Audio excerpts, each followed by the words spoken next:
I don't know if you're doing things right or wrong when your children criticize your sermons, but we no more than got in the van this morning after morning services, and Peter goes to me, he goes, "You left two important points out of the lesson."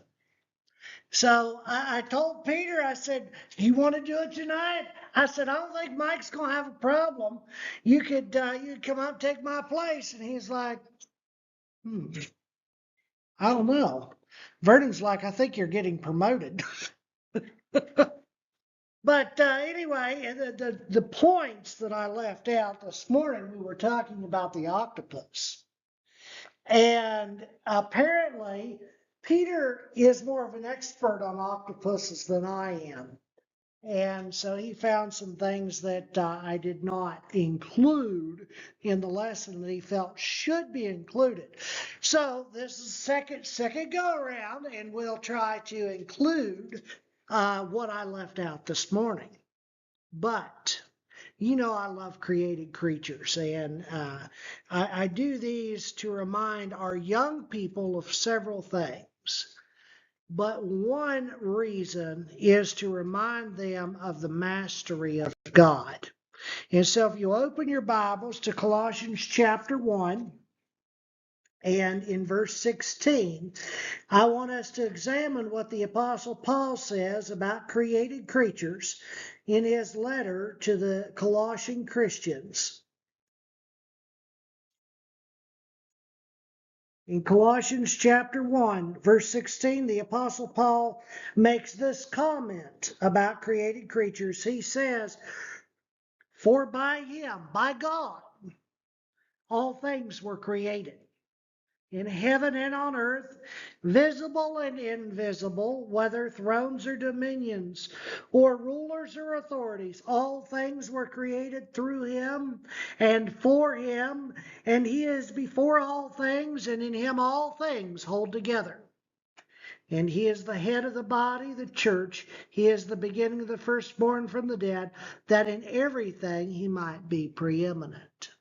Obviously, that's not just limited to created creatures. Paul is making that comment about all things, but certainly our wonderful friends, the created creatures, fall into that category, being created by God, being held together in the order in which God has set the universe. The octopus is one of God's amazing created creatures that calls the ocean home.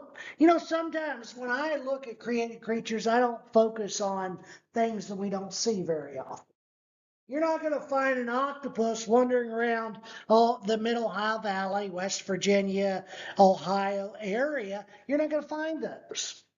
But this lesson has been a long time coming. Esther claims it's been 4 years.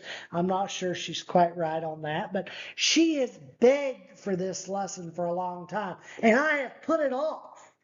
Not because I didn't want to do it, but because I don't know much about octopus. 8 legs, that's about all I know. I know I studied a little bit of octopuses in science, but that's why Peter says I left all these important details out. So, what I didn't realize is that there are over 300 different varieties of octopuses living in every ocean in the world. So I have learned a lot about God's creativity.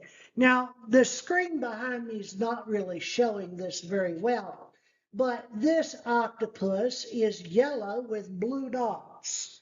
Did you know the octopus can change? How quickly can the octopus change its colors, Peter? 1.5 seconds for the octopus to completely change his color. Scientists believe that his color is a representation of his mood.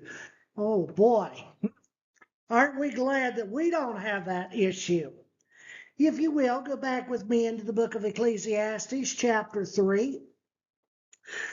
Solomon is a very wise man, and Solomon says in Ecclesiastes chapter 3, verse 11, He has made everything beautiful in its time.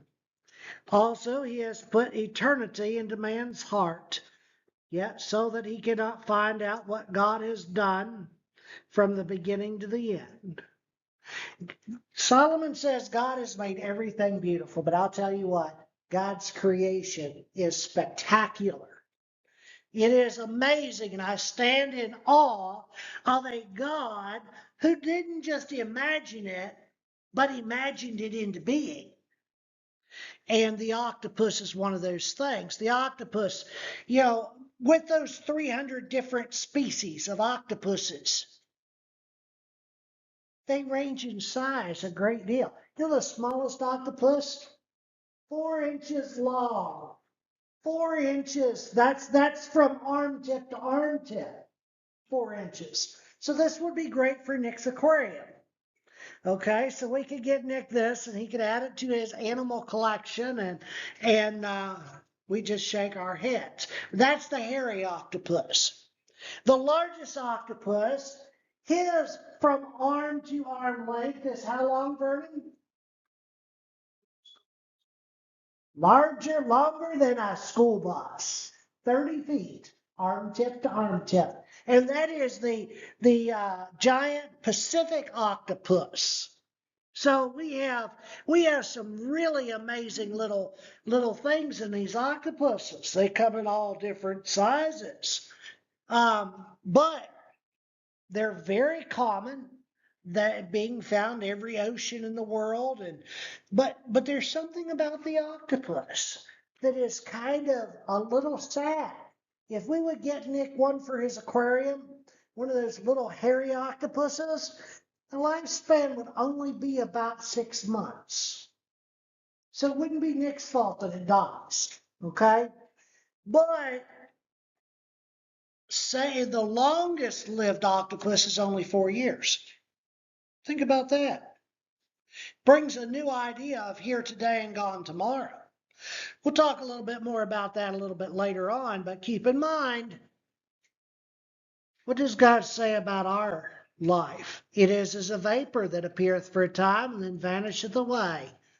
So the octopus realizes this. They don't seem to, we can't tell if there's any problems with it. They just kind of accept how God has created them. And it reminds us of our short lifespan here on the earth.